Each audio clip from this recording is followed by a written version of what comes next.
Hey everyone, ready to dive deep into human design? Let's do it. This time, we're focusing on generators, and we've got a real treat for you. We're diving into Sacred Satisfaction, this book by Duwonu Manuel.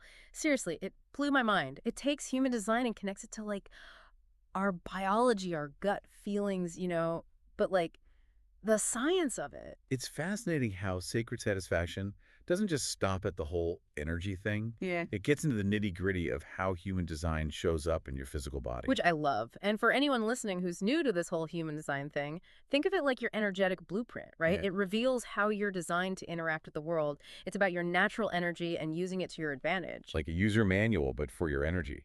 Exactly. And today, we're going on an adventure to unlock the secrets of your own inner guidance system, especially if you're a generator. Trust me, it's way more powerful than you might think. Absolutely. And this book, it really gets into a generator's secret weapon, the sacral center. Okay, so let's start with how this book views generators. It uses this analogy of humans being like cells in the body of Earth. It sounds kind of out there, I know, but it makes so much sense when you really think about it. It's such a powerful image, right? Like, Yeah. just like cells in our bodies have these specific jobs to keep things running, we each have these roles to play in the bigger picture, the ecosystem of Earth. Yeah. And generators, you guys are the powerhouses, the mitochondria of the planet. Whoa, hold on. So you're saying that me as a generator, I'm like the energy factory of Earth? That's a pretty wild thought. It is wild, Mhm. but it just means you're vital to the energy of the planet. The work you do, the things you create, they matter on this really deep level. Wow, I never thought of it like that. It feels like a lot of responsibility, but it's also incredibly empowering at the same time. It is. And sacred satisfaction, it really highlights how this generator energy isn't just some abstract thing. It's rooted in our biology, specifically in the sacral center. So it's not just about having a ton of energy, it's about the kind of energy, right? Like Yeah. the book talks about how the sacral center is connected to our reproductive glands. That's got to be more than just a coincidence. Absolutely not. Your sacral center, it's not some esoteric concept. It's directly tied to your ovaries or testes. And these glands are constantly producing hormones that are affecting everything, your energy, your mood, even how you make decisions. Wait, so you're saying those uh-huh or gut feelings that generators are known for, those are actually connected to our hormones? Bingo. And it gets even more interesting. Okay, now you've got to tell me more. This is where it gets really interesting. So sacred satisfaction dives into this whole other thing, the enteric nervous system, basically your second brain, Yeah. and it's right there in your gut. Okay. Yeah, I've heard about that. It's like we all know to trust our gut, right? But this explains why. Exactly. Turns out your gut has more neurons than your spinal cord. Can you believe that? It's constantly processing information, picking up on things way before your conscious mind can even catch up. So it's like my stomach is this supercomputer running in the background. No wonder those gut feelings can be so strong. Exactly. And for generators, those strong gut feelings, that's your sacral response in action. That instant yes or no you get before you overthink it. That's your second brain packed with info telling you what's up. That's wild. But how do you learn to trust that? Our minds can be so loud, right? It's like there's always a reason to second guess yourself. Oh, totally. You've hit on a classic generator problem right there. Our minds, with all their shoulds and expectations, trying to drown out what our sacral center already knows. Sacred satisfaction talks about this, like a constant battle between your mind's chatter and that true sacral response. Okay, so it's like my mind is this overthinking machine, and my sacral center's like, dude, chill, I got this. But seriously, how do you tell the difference? When is it my gut and when is it just me, like spinning my wheels? That is the million-dollar question for generators, isn't it? One of the tips in the book, it says to pay attention to the timing of it. That sacral response, it's instant, right? That immediate uh-huh or uh-uh, but your mind. The chatterbox. That tends to show up late, like it's trying to make sense of a decision you already made on a deeper level. That actually makes a lot of sense. It's like when someone invites me to something and my gut is like, no, but then my mind chimes in with, well, maybe you should go. You might miss out on.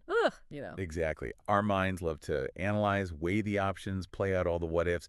Meanwhile, your sacral center is like this finely tuned instrument, just giving you a clear, instant read based on your energy, what's right for you in that moment. So this whole thing about generators being like magnets attracting opportunities, it all goes back to this, doesn't it? It totally does. Mhm. It's like how our cells, they emit these frequencies to attract nutrients. We do the same thing, but with our energy, our thoughts, our essence, all of it creates this unique frequency. And that frequency, it interacts with everything around us, Mm. draws in the right people, the right situations. Wait, so I'm like a walking, talking magnet. Okay, that's kind of mind-blowing. Right. And it explains why some days it feels like opportunities just fall in your lap and other times you're pushing and pushing and getting nowhere. It's all about whether you're aligned with your true frequency or not. And this is where that whole waiting to respond thing comes in for generators, right? 100%. And sacred satisfaction really emphasizes it's not about being passive, you know. Hmm. It's not just sitting around waiting for life to happen. It's about shifting from doing to being. Being present, being open, trusting the right things will show up when it's time. So it's more about like cultivating an attitude of, I don't know, receptivity, being tuned into those gut feelings and then responding. Exactly. Instead of forcing it, you're in flow, responding to what feels right for you in each moment. Okay, this is starting to click, but there's one part I'm still wrapping my head around this whole correct terms thing. The book talks about generators being in these invisible contracts all the time in our jobs, relationships, just in life. Yeah. This is huge for generators, I think. Every time we say yes to something, we're engaging in this energy exchange. And if we're not clear on the terms of that exchange, look out. We end up drained, resentful, frustrated. It's like signing agreements without reading the fine print. No wonder we feel so depleted sometimes. And it's like Sacred Satisfaction talks about how this whole incorrect terms thing, it's even worse because of the global cycle we're in, right? With all this long-term planning and stuff. Exactly. From 1610 to 2027, it's the global cycle of planning. Think about it. Corporations, institutions, the whole legal system, everything's about these long-term strategies, these fixed agreements. It doesn't really work for how generators are designed to operate. It's like being asked to plan out your energy for the next 5 years when your magic is about like responding to what's right in front of you. Totally. So it's not surprising that so many generators feel burnt out. They're trying to fit into a system that wasn't made for them. So how do we actually break free from that? How do we start setting those correct terms even when the world isn't really set up for it? Well, I think it starts with awareness, Yeah. right? Getting back in touch with that sacral response. Yeah. The book suggests, like, before you say yes to anything, ask yourself, how does this really feel? Is it a, uh-huh, in my gut? Or is there a part of me that's hesitant, like something feels a bit off? It's like a gut check before every decision, whether it's work, relationships, even just how much time you're willing to give to something. Exactly. Tune into that initial response. And then get curious. What would need to change for this to be a total yes for you? What boundaries need to be there? What needs to be different? And then comes the communication part, actually speaking up about those needs and boundaries, right?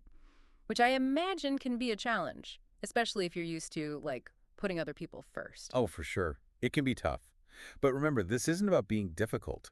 It's about honoring your energy, because when you're operating from a place of alignment, it benefits everyone. It's like learning to say no without the guilt trip or asking for what you need without feeling greedy. It's about self-respect. Yes. And yeah, it can feel radical at first, but it's so freeing. Imagine just feeling that sense of satisfaction in all areas of your life, your work, relationships, even just your everyday choices. Wow, this has been so eye-opening. I love how Sacred Satisfaction brings together this ancient wisdom with what's happening in our bodies and minds. It is amazing. Our bodies are so intelligent. We just have to remember to listen to what they're already telling us. So, if you're a generator listening to this, what's one small step you can take today to tap into that sacral wisdom? What decision is right in front of you? How can you check in with your gut and make sure you're setting those correct terms for yourself? Something to think about as we wrap up this deep dive. Until next time, keep trusting your gut, generators.